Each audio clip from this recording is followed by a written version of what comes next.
There's this view, prevalent in the Western public eye, that the German army wasn't really beaten by the Red Army on the battlefield, at least not on the tactical or operational level. Another belief relating to this point is that the Germans were simply unable to recruit enough soldiers or make enough equipment to maintain their army in the field. In this view, German forces on the Eastern Front became weaker as the war went on, until eventually there was nothing left to stop the endless Red Army hordes overwhelming the gallant German soldiers. As one German officer explained, the German divisions were like rocks in the ocean, drowning under endless waves of Soviet rifles and tanks. The German army is seen as technically superior in both leadership and skill on the tactical and operational level. But is this view correct? And where did this idea originally come from? Let's tell the story. The early accounts of the Eastern Front, published in the late 1950s, established the general beliefs we have today. These rely heavily on German officer accounts. And of course, German officers like to point out how professional they were and how professional their armies were. Yeah, these officers aren't going to say how bad they were or how bad their armies that they created were, because that's not what people do. Instead, they found other excuses for their defeat. In these accounts, Hitler's incompetence and the Red Army's sheer weight of numbers, the only thing they actually had going for them, was what eventually led to Germany's defeat. These officers went out of their way to criticise Hitler's leadership and separate Wehrmacht from state. They said that the Wehrmacht and the Heer were not the same as the SS and the Nazi Party as a whole, and Hitler, the madman, is the reason everything went wrong for Germany. And with Hitler being dead, he couldn't really argue against them. German division and regimental histories were also common after the end of the war. Try and find Soviet unit histories in English and you'll even struggle now. All this contributes to the German dominance in historiography and emphasise the German defeat in terms of numerical weakness. And German accounts were popular with Anglo-American audiences for a few good reasons. First, because it was the prestigious German officers who wrote them, and because the USA wanted to learn from German experiences fighting the Soviets, so it would be in a better position to fight the Soviets if the Cold War turned hot. Halder and other German officers gave their manuscripts in where they remained firm in their conviction that the Wehrmacht was great and that the Red Army relied solely on numbers alone. The US Army is won over by the German view, so much so that the United States reward Halder with a meritorious Civilian Service Award in 1961. So the United States gave Halder, who didn't oppose the Commissar Order and who arguably knew about the fate of the Jews and other war crimes, they gave him one of the highest civilian awards the United States could actually offer.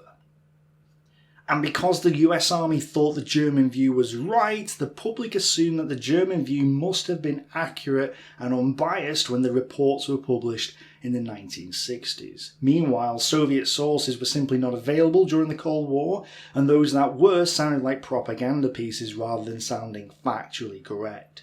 Or in Zhukov's case, it was that heavy it could only be delivered to your local bookstore on the back of a KV-2 tank. Soviet sources were also biased, focusing on the big Soviet victories like Moscow, Stalingrad, Kursk and Berlin. In these accounts, Red Army defeats were scarcely mentioned, if at all. Suspicious and distrust of communists, especially during the Cold War, gave Western scholars and the public as a whole the perception that the Soviet sources were dubious at best. And they do sound like propaganda pieces. Plus, why bother with Soviet accounts when there are plenty of German officers publishing their own accounts in a language not too dissimilar to your own? However, starting during the Cold War, but especially more so recently, scholars have questioned the German view of the war.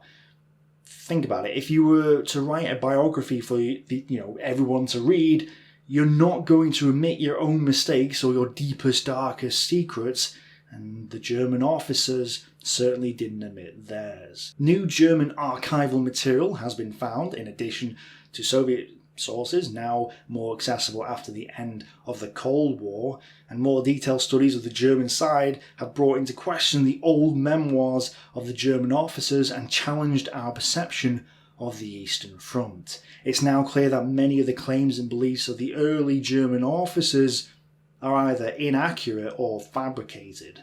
The German army didn't lose the war. The Red Army won it, and that is the fundamental shift that needs to take place. The Red Army beat the German army operationally and tactically on the field of battle. We constantly hear how great and efficient the German Wehrmacht was and how they fought against great odds. But the people saying that were the German generals themselves, and of course, yeah, they would say that, wouldn't they? The reality was, though, that the efficient German army lost the war. So realistically, it couldn't have been that good if it lost it.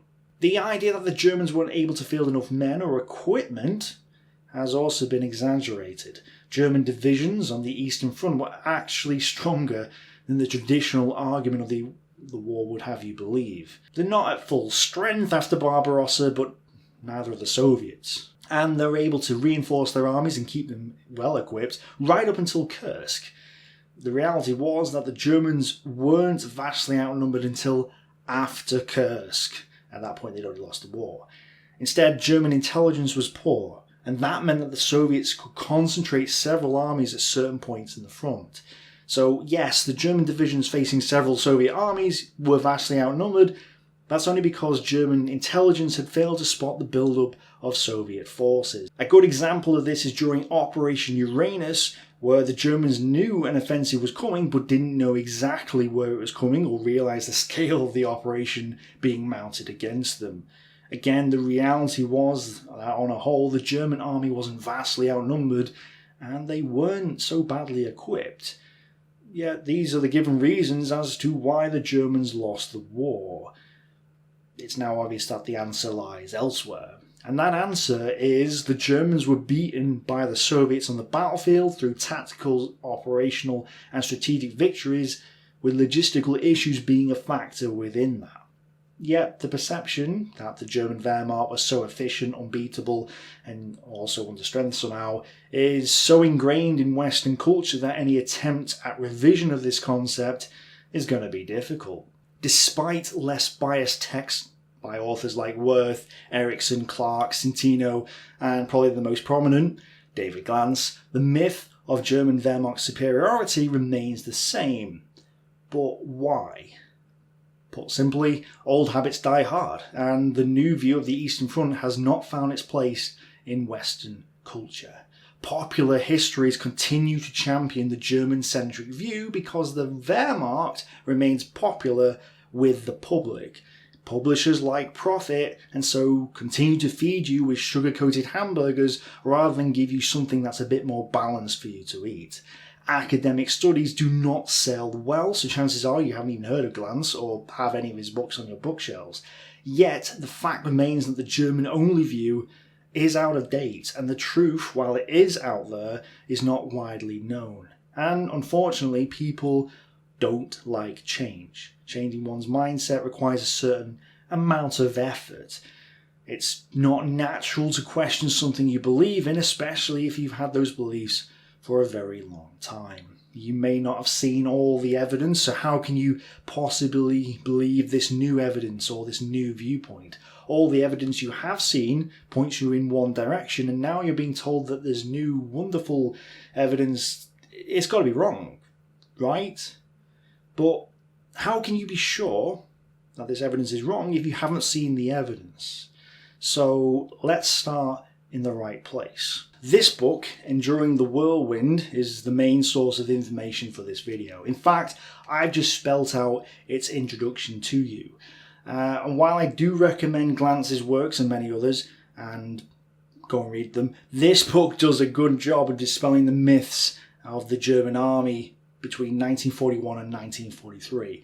Thank you to Jeff for recommending me this, and thank you to my patrons as you enabled me to purchase this book. It's going to make a vital contribution to my Stalingrad documentary. Now, David Glance's lecture on the myths and realities of the Eastern Front is fantastic, and I'm going to link it in the description below and on the screen.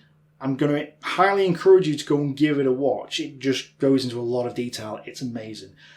I'm eager to hear your point of view on this issue. In your opinion, is the general Western viewpoint changing, or are we stuck in our old ways? Do you dismiss the revisionist historians as, and the histories as myth, or are you glad that the truth is finally being revealed? If you can let me know in the comments below, that'd be fantastic. Let's get into a debate. Thanks for watching, guys. Bye for now.